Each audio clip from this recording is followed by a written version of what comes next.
بسم الله الرحمن الرحيم قل هو الله أحد الله الصمد لم يلد ولم يولد ولم يكن له كفوا أحد.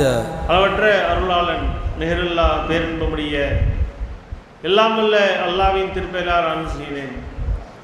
கண்ணியத்துக்குரிய எல்லாம் வல்ல அல்லாஹ்வின் அடியார்களே, தமிழ்நாடு தௌஹீத் ஜமாத் தஞ்சை வடக்கு மாவட்டம் ஆவணியாபுரம் ஆடுதுறை கிளையின் சார்பாக இந்த தர்பியா நிகழ்ச்சி ஏற்பாடு செய்யப்பட்டிருக்கின்றது.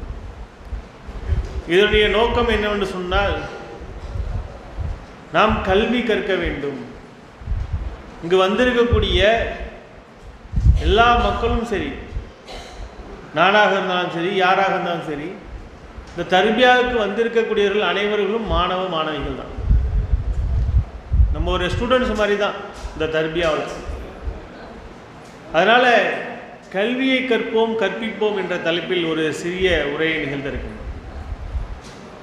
இஸ்லாமிய மார்க்கம் மனிதன் சந்திக்கக்கூடிய அனைத்து விஷயங்களுக்கும் வழிகாட்டக்கூடியதாக இருக்கின்றது. அதிலும் குறிப்பாக கல்வியை வேறு எந்த மதங்களும் இந்த அளவுக்கு சிறப்பித்து சொன்னதில்லை. இஸ்லாமிய மார்க்கம் கல்வியை மிக சிலாகித்து சொல்கின்றது. எந்த அளவுக்குன்னு சொன்னால், அல்லாஹ் திருமறை குர்ஆனிலே 22வது அத்தியாயம் 46 வசனங்களை சொல்கின்றான், அவர்கள் பூமியில் பயணம் செய்யவில்லையா? அவ்வாறு செய்திருந்தால் விளங்குகின்ற உள்ளங்களும் கேட்கின்ற செவிகளும் அவர்கள் இருந்திருக்கும்.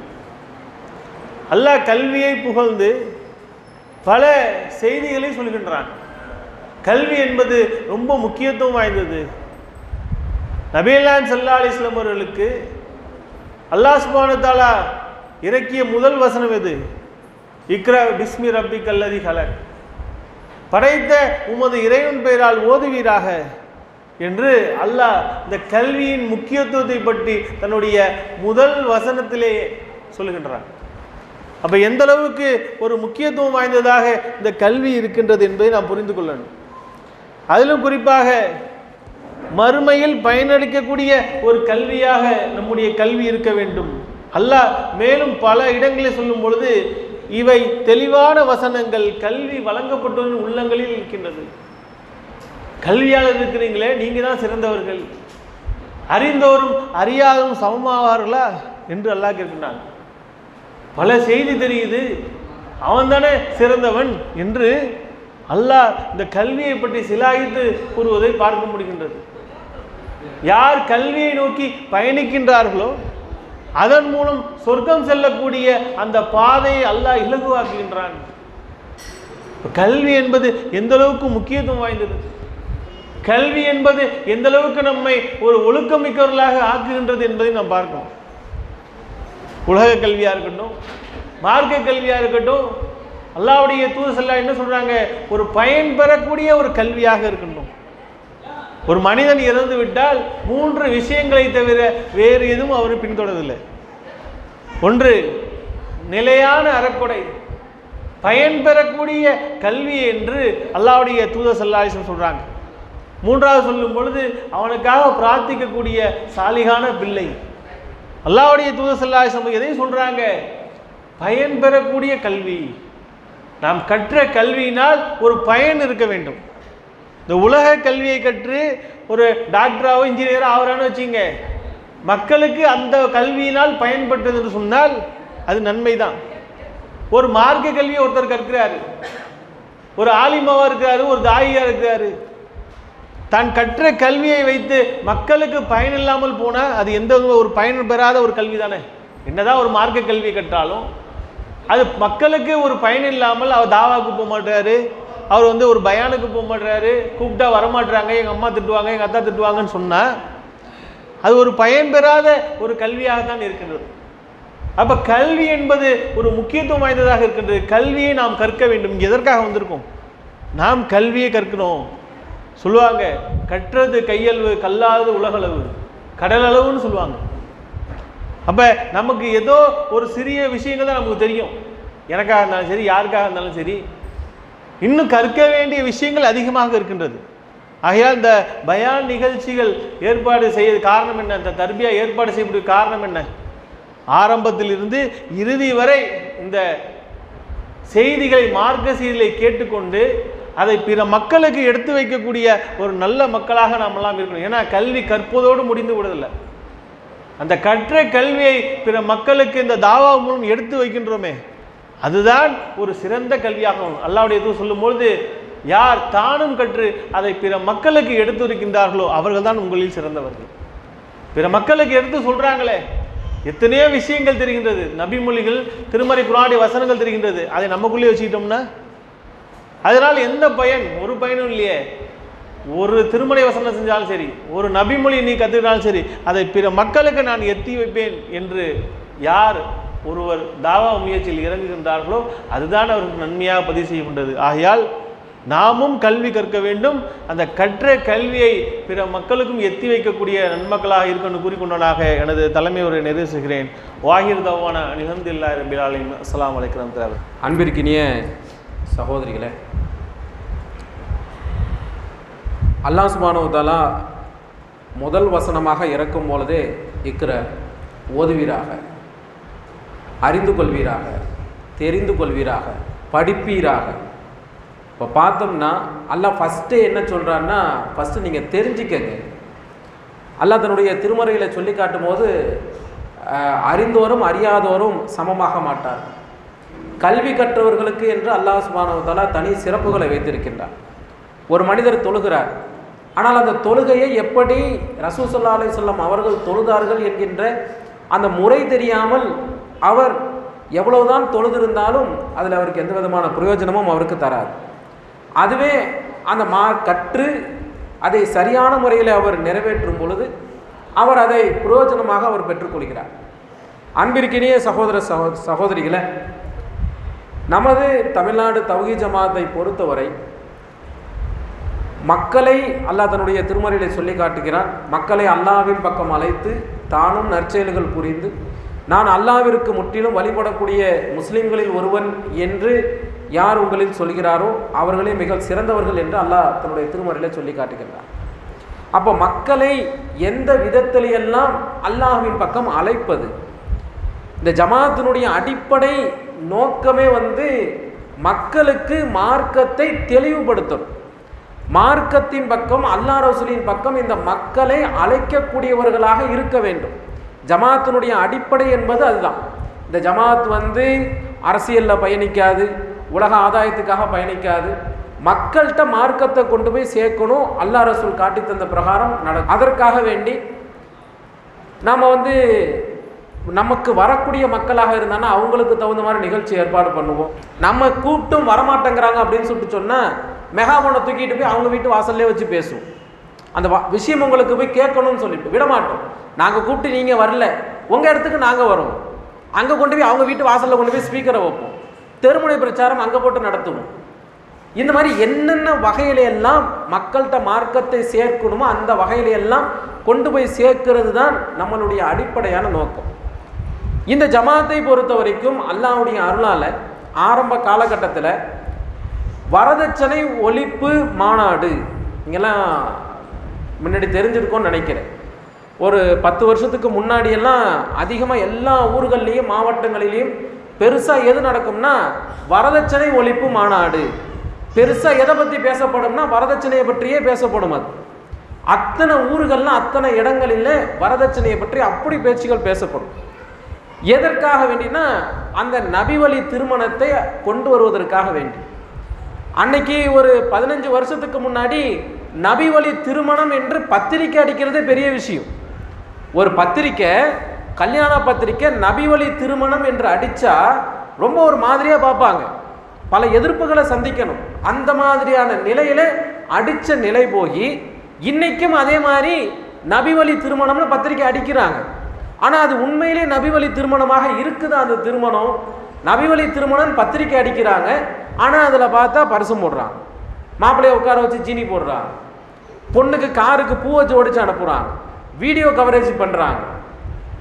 கொஞ்சம் கொஞ்சமாக அந்த எந்த நோக்கத்துக்காக அழைப்பு கொடுக்கப்பட்டுச்சோ அதை விட்டு மாறி வந்துக்கிட்டு இருக்கிறாங்க.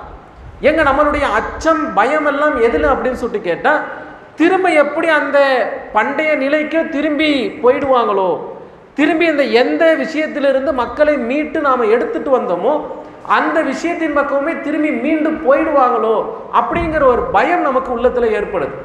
நம்ம இந்த ஜமாத்தை பொறுத்த வரைக்கும் இங்க இருக்கக்கூடிய நிர்வாகிகளாக இருக்கட்டும், வேற எங்க இருக்கக்கூடிய நிர்வாகிகளாக இருக்கட்டும், மக்களுக்கு எது தேவை, இன்னைக்கு எது தேவை யோசிச்சுக்கிட்டே இருப்போம். உட்கார்ந்து யோசிச்சுக்கிட்டே இருப்போம். என்னன்னா இந்த பிரச்சனை இருக்கு, அப்ப இது சம்பந்தமா நம்ம பேசணும். நம்ம மாவட்டத்தில் இந்த பிரச்சனை இருக்கு, இது சம்பந்தமா நம்ம பேசணும், இது சம்பந்தமா பேசணும். பசங்க இப்படி போராடுங்க, பசங்களுக்கு இப்படி நாம ஒரு ப்ரோக்ராம் நடத்தணும், பெண் பிள்ளைகளுக்கு இவங்களுக்கு இப்படி ஒரு நடத்தணும், பெரியவங்களுக்கு இப்படி நடத்தணும், ஆண்களுக்கு இப்படி நடத்தணும். எப்ப பார்த்தாலும் பேச்சுக்கள் என்பது கூடும் பொழுது எதுவாக இருக்க வேண்டும் இருக்கும் என்று சொன்னா, மக்களை எந்தெந்த வகையிலெல்லாம் அழைக்க வேண்டும் என்பதுதான். இன்னைக்கு அதை தெளிவுபடுத்துவதற்காக இன்னைக்கு நம்ம ஊர்களில் இந்த தர்பியா ஏற்பாடு செய்யப்பட்டிருக்கிறதுடைய நோக்கமே எதுக்குன்னா, திரும்பி அதே மாதிரியான கலாச்சாரம் கொஞ்சம் கொஞ்சமாக தலை தூக்க ஆரம்பிக்குது. எந்த தூய்மையான விஷயத்தை பிரச்சாரம் பண்ணிக்கிட்டு இருந்தோமோ அந்த தூய்மையினுடைய பெயரை சொல்லி, ஒரு நேரத்தில் அந்த தூய்மையினுடைய பெயரை சொல்லுவதற்கே அடி உதையும் வசவுகளும் வாங்கின நேரம் போய், இன்னைக்கு அந்த தூய்மையான அந்த தௌஹீதுங்கிற அந்த பேரை கொண்டு பல அனாச்சாரங்களை கொண்டு வந்து திணிக்கக்கூடிய வேலைகள் நடக்குது. அதனை கருத்துல கொண்டுதான் இப்ப இந்த வாரம் தர்பியால என்ன ஒரு தலைப்பு வச்சிருக்கோம், எது நபி வழி திருமணம். அப்ப எது நாம நினைச்சுக்கிட்டு இருக்கிறோம், பத்திரிகையில நபி வழி திருமணம் போட்டா அது நபி வழி திருமணமா? கிடையாது. நபி வழி திருமணம்னா எது? ஏன்னா நம்ம சகோதரிகள்லயும் சில பேர் நபி வழி திருமணம் தான் சொன்னாங்க அப்படின்னு சொல்லிட்டு போயிட்டு மாற்றமான திருமணத்திற்கு செல்லக்கூடியவர்களும் சிலர் இருக்கத்தான் செய்யறாங்க. அந்த ஒரு நபர் இருந்தாலும் அவர்களுக்கு சொல்ல வேண்டிய கடமை இந்த ஜமாத்துக்கு இருக்குது, நிர்வாகத்துக்கு இருக்குது. அதனால தான் அதை வச்சிருக்கோம். அடுத்து இங்கே உருவாகக்கூடிய அடுத்த பிரச்சனை என்ன? சலஃபிகளுடைய கூட்டம். நபி ஸல்லல்லாஹு அலைஹி வஸல்லம் அவர்களுக்கு சூனியம் செய்யப்பட்டுச்சு, சூனியம் செஞ்சது உண்மை, ரசூல் ஸல்லல்லாஹு அலைஹி வஸல்லம் சூனியத்தினால பாதிக்கப்பட்டாங்க என்று ஒரு கருத்தாக்கம் வெளிப்படையாக வரலனாலும் உள்ளுக்குள்ள என்ன பண்ணுது, சில பேர்களுக்கு மத்தியில அது உருவாகக்கூடிய ஒரு சூழ்நிலை உண்டாகிக்கிட்டே இருக்குது. எது அந்த தர்காவில இருந்து மக்களை மீட்டு கொண்டு வந்தோம். எதுக்கு அவங்களை அங்கேயிருந்து மீட்டு கொண்டு வந்தோம்? அல்லாஹ்வுடைய சக்தி, அல்லாஹ்வுடைய ஆற்றல் மனிதர்களுக்கு இருக்கிறதாக நாம நம்பக்கூடாது என்று தர்காவில இருந்து மக்களை மீட்டு கொண்டு வந்தோம். தர்காவுக்கு போகக்கூடியவங்க என்ன நம்புறாங்க? தர்காவில் இருக்கக்கூடியவர் மரணித்தவர் எத்தனை பேர் அழைத்தாலும், எந்த இடத்திலே இருந்து அழைத்தாலும், அவர்கள் வீட்டிலேருந்து அழைத்தாலும், அவர்களுடைய மாடியிலேருந்து எங்கேருந்து அழைத்தாலும் இங்கே அடங்கி இருக்கக்கூடியவர், இவர் எல்லாத்தையும் கேட்பார், கேட்கக்கூடிய ஆற்றல் இவருக்கு உண்டு அப்படின்னு. அதை இந்த ஆற்றல் யாருக்குரிய ஆற்றல்? அல்லாஹ்வுக்குரிய ஆற்றல். அல்லாஹ்வுக்குரிய ஆற்றல் இறந்துவிட்ட மனிதர்களுக்கு உண்டுன்னு சொல்லிவிட்டு நம்பிக்கொண்டிருந்த மக்களை அதிலிருந்து மீட்டு, இது அல்லாஹ்வுடைய ஆற்றல், இந்த ஆற்றல் இறந்துவிட்ட மனிதர்களுக்கு கிடையாது என்று நாம் அதிலிருந்து மீட்டு கொண்டுட்டு இங்கே கொண்டுட்டு வந்தா திரும்பி பழைய நிலைக்கே இழுத்துட்டு போறாங்க. என்ன இழுத்துட்டு போறாங்க? ரசூலுல்லாஹ்க்கு சூனியம் செய்யப்பட்டுச்சு, ஒரு யூதன் ஒண்ணுமே இல்லாம அவன் சூனியம் பண்ணினான், ரசூலுல்லாஹ்வுடைய முடக்கிட்டான், ரசூலுல்லாஹ்வுடைய சிந்தனையை மாற்றிட்டான், ரசூலுல்லாஹ்வுக்கு மனக்குழப்பத்தை ஏற்படுத்திட்டான். இவன் ஒரு யூதனுக்கு அப்ப அல்லாஹ்வுடைய ஆற்றல் இருக்கின்றது என்கின்ற அந்த எங்கேருந்து மக்களை மீட்டு திரும்பி கொண்டுட்டு வந்தோமோ திரும்பி அதன் பக்கமே இழுத்துட்டு போகக்கூடிய வேலைகள் மறைமுகமாக பல வழிகளில் நடக்கிறத பார்க்கிறோம். அப்ப இதுக்காக வேண்டிதான் என்ன பண்றோம்? இதுல ஒரு தலைப்பு ஒன்று வச்சிருக்கிறோம். என்னன்னா வழிகட்ட சலஃபி கூட்டம். அப்ப இவர்கள் யார், இவர்கள் எப்படிப்பட்டவர்கள், இவர்களுடைய பிரச்சாரம் என்ன, இவர்கள் எதை சொல்லுவார்கள் என்பதை பற்றி அங்க ஒரு தெளிவு. அடுத்து இன்னொரு தலைப்பு ஒன்று வச்சிருக்கிறோம். தௌஹீத் ஜமாத்தா, டிஎன்டிஜேவா, ஹதீஸ் எல்லாம் மறுக்கிற கூட்டம்.